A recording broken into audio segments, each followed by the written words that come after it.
आज की कथा शनि की महत्ता। एक समय स्वर्गलोक में सबसे बड़ा कौन के प्रश्न को लेकर सभी देवताओं में वाद विवाद प्रारंभ हुआ और फिर परस्पर भयंकर युद्ध की स्थिति बन गई। सभी देवता देवराज इंद्र के पास पहुँचे और बोले, हे देवराज, आपको निर्णय करना होगा कि 9 ग्रहों में सबसे बड़ा कौन है।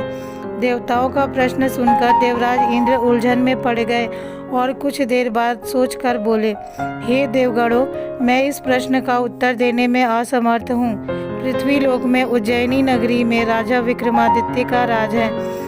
हम राजा विक्रमादित्य के पास चलते हैं क्योंकि वह न्याय करने में अत्यंत लोकप्रिय है। उनके सिंहासन में अवश्य ही कोई जादू है कि उस पर बैठकर राजा विक्रमादित्य दूध का दूध और पानी का पानी अलग करने का न्याय करते हैं।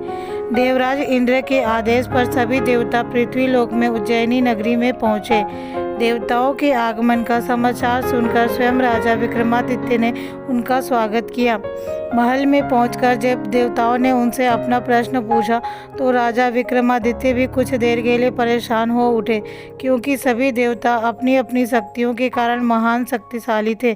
किसी को भी छोटा या बड़ा कह देने से उनके क्रोध के प्रकोप से भयंकर हानि पहुंच सकती थी। तभी राजा विक्रमादित्य को एक उपाय सूझा और उन्होंने विभिन्न धातुओं स्वर्ण, रजत, कांसा, तांबा, सीसा, रांगा, जस्ता, अभ्रक व लोहे के 9 आसन बनवाए।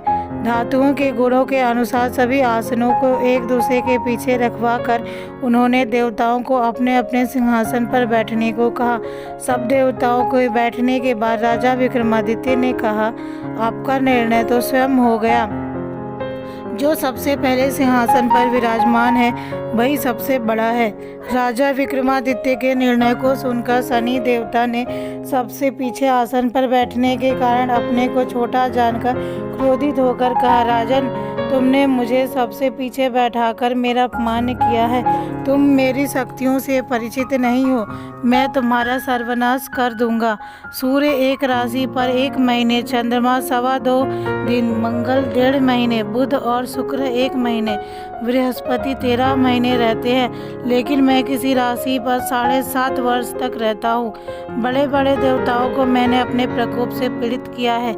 राम को 7.5 के कारण ही वन में जाकर रहना पड़ा और रावण को 7.5 के कारण ही युद्ध में मृत्यु का शिकार बनना पड़ा। उसके वंश का सर्वनाश हो गया।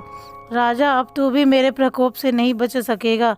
राजा विक्रमादित्य शनि देवता के प्रकोप से थोड़ा भयभीत तो हुए, लेकिन उन्होंने मन में विचार किया, मेरे भाग्य में जो लिखा होगा ज़्यादा से ज़्यादा वही तो होगा। फिर शनि के प्रकोप से भयभीत होने की आवश्यकता क्या है। उसके बाद अन्य ग्रहों के देवता तो प्रसन्नता के साथ वहां से चले गए, लेकिन शनिदेव बड़े क्रोध के साथ वहां से विदा हुए। राजा विक्रमादित्य पहले की तरह ही न्याय करते रहे। उनके राज्य में सभी स्त्री पुरुष बहुत आनंद से जीवन यापन कर रहे थे। कुछ दिन ऐसे ही बीत गए। उधर शनि देवता अपने अपमान को भूले नहीं थे। विक्रमादित्य से बदला लेने के लिए एक दिन शनिदेव ने घोड़े के व्यापारी का रूप धारण किया और बहुत से घोड़ों के साथ उज्जैनी नगरी में पहुंचे। राजा विक्रमादित्य ने राज्य में किसी घोड़े के व्यापारी के आने का समाचार सुना तो अपने अश्वपाल को कुछ घोड़े खरीदने के लिए भेजा। अश्वपाल ने वहां जाकर घोड़ों को देखा तो बहुत खुश हुआ, लेकिन घोड़ों का मूल्य सुनकर उसे बहुत हैरानी हुई। घोड़े बहुत कीमती थे।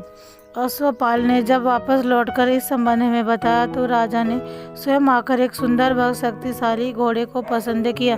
घोड़े की चाल देखने के लिए राजा उस घोड़े पर सवार हुआ तो वह घोड़ा बिजली की गति से दौड़ पड़ा। तेजी से दौड़ता हुआ घोड़ा राजा को दूर एक जंगल में ले गया और फिर राजा को वहां गिराकर जंगल में कहीं गायब हो गया। राजा अपने नगर को लौटने के लिए जंगल में भटकने लगा, लेकिन उसे लौटने का कोई रास्ता नहीं मिला। राजा को भूख प्यास लग आई। बहुत घूमने पर उसे एक चरवाहा मिला। राजा ने उससे पानी मांगा। पानी पीकर राजा ने उस चरवाहे को अपनी अंगूठी दे दी। फिर उससे रास्ता पूछकर वह जंगल से बाहर निकलकर पास के नगर में पहुंचा। राजा ने एक सेठ की दुकान पर बैठकर कुछ देर आराम किया। उस सेठ ने राजा से बातचीत की तो राजा ने उसे बताया कि मैं उज्जैनी से आया हूँ। राजा की कुछ देर दुकान पर बैठने से सेठ जी की बहुत बिक्री हुई। सेठ ने राजा को बहुत भाग्यवान समझा और उसे अपने घर भोजन के लिए ले गया। सेठ के घर में सोने का एक हार खूंटी पर लटका हुआ था। राजा को उस कमरे में अकेला छोड़कर सेठ कुछ देर के लिए बाहर गया। तभी एक आश्चर्यजनक घटना घटी। राजा के देखते देखते सोने के उस हार को खूंटी निगल गई। सेठ ने कमरे में लौटकर हार को गायब देखा तो चोरी का संदेह राजा पर ही किया, क्योंकि उस कमरे में राजा ही अकेला बैठा था। सेठ ने अपने नौकरों से कहा कि इस परदेसी को रस्सियों से बांधकर नगर के राजा के पास ले चलो। राजा ने विक्रमादित्य से हार के बारे में पूछा तो उसने बताया कि उसके देखते ही देखते खूंटी ने हार को निगल लिया था। इस पर राजा ने क्रोधित होकर चोरी करने के अपराध में विक्रमादित्य के हाथ पांव काटने का आदेश दे दिया। राजा विक्रमादित्य के हाथ पांव काटकर उसे नगर की सड़क पर छोड़ दिया गया। कुछ दिन बाद एक तेली उसे उठाकर अपने घर ले गया और उसे अपने कोल्हू पर बैठा दिया।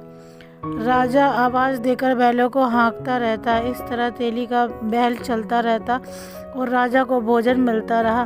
शनि के प्रकोप की 7.5 पूरी होने पर वर्षा ऋतु प्रारंभ हुई।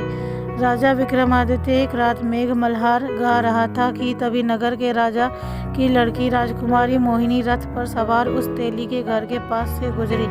उसने मेघ मल्हार सुना तो उसे बहुत अच्छा लगा और दासी को भेजकर गाने वाले को बुला लाने को कहा।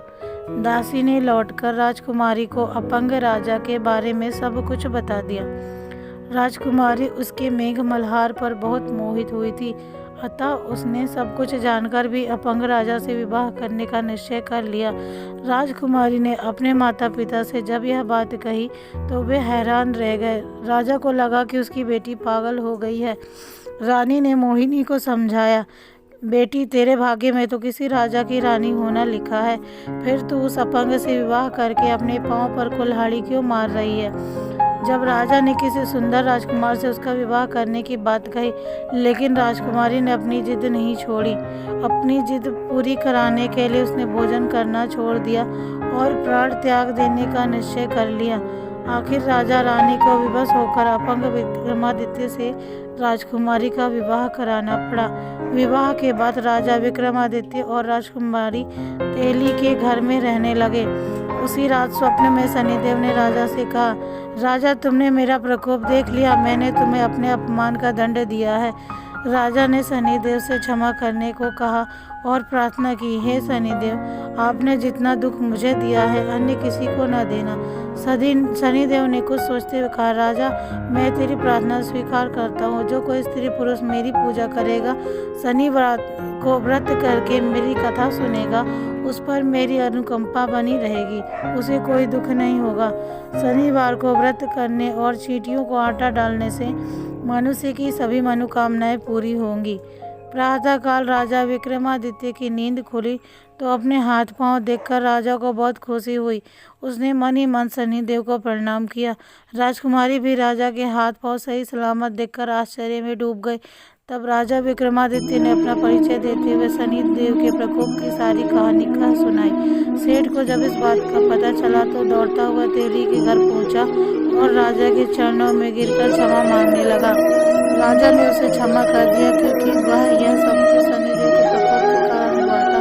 सेठ राजा को अपने घर ले गया और उसे भोजन कराया। भोजन करते समय वहाँ एक आश्चर्यजनक घटना घटी। सबके देखते देखते उस खूंटी ने वह हार बदल दिया। सेठ जी ने अपनी बेटी का विवाह भी राजा के साथ कर दिया और बहुत से स्वर्ण आभूषण धन आदि देकर राजा को विदा किया। राजा विक्रमादित्य राजकुमारी मोहिनी और सेठ की बेटी के साथ उज्जैनी पहुंचे तो नगरवासियों ने हर्ष से उनका स्वागत किया। उस रात उज्जैनी नगरी में दीप जलाकर लोगों ने दिवाली मनाई। अगले दिन राजा विक्रमादित्य ने पूरे राज्य में घोषणा करवाई, शनिदेव सब देवों में सर्वश्रेष्ठ है। प्रत्येक स्त्री पुरुष शनिवार को उनका व्रत करे और व्रत कथा अवश्य सुने। राजा विक्रमादित्य की घोषणा से शनिदेव बहुत प्रसन्न हुए। शनिवार का व्रत करने और कथा सुनने के कारण सभी लोगों की मनोकामनाएं शनिदेव की अनुकंपा से